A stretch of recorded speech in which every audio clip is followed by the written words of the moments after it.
It was an important day in the yard. Everyone was busy and excited, making notes and taking photographs. A special visitor had arrived and was now the centre of attention. "Who's that?" whispered Thomas to Duck. "That," said Duck proudly, "is a celebrity." "Oh, what?" asked Percy. "A celebrity is a very famous engine," replied Duck. "Driver says we can talk to him soon."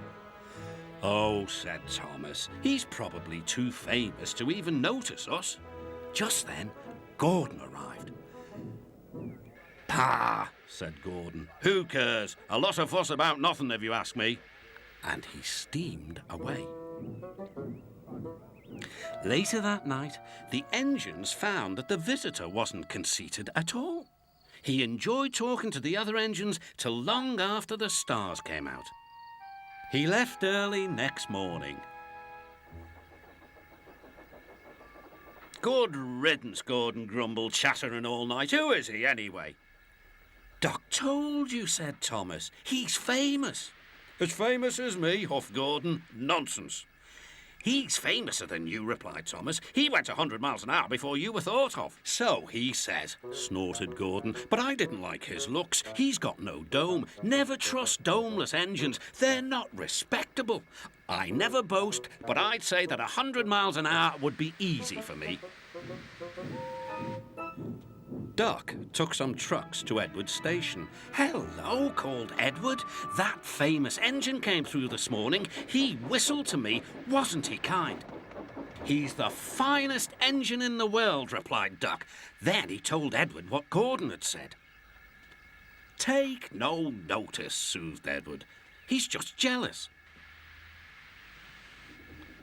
Look, he's coming now."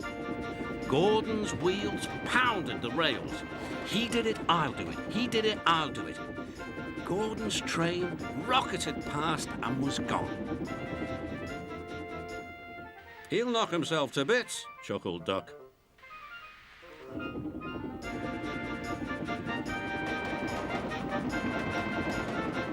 "Steady, Gordon," called his driver. "We aren't running a race." "We are, then," said Gordon, but he said it to himself. Suddenly, Gordon began to feel a little strange. "The top of my boiler seems funny," he thought.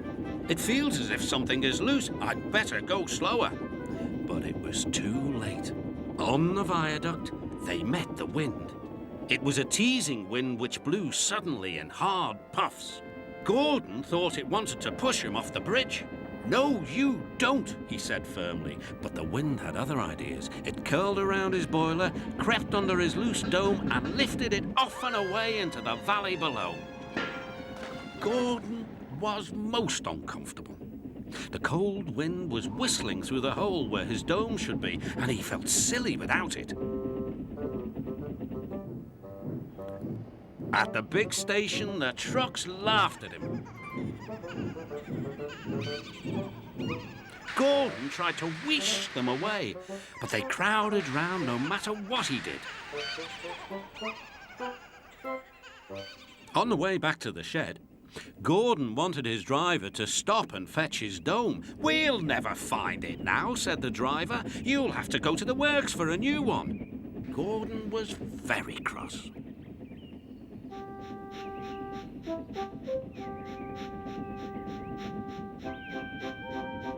"I hope the shed is empty tonight," he huffed to himself. But all the engines were there waiting.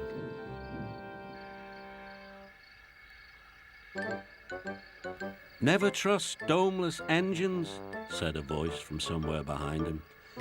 "They aren't respectable."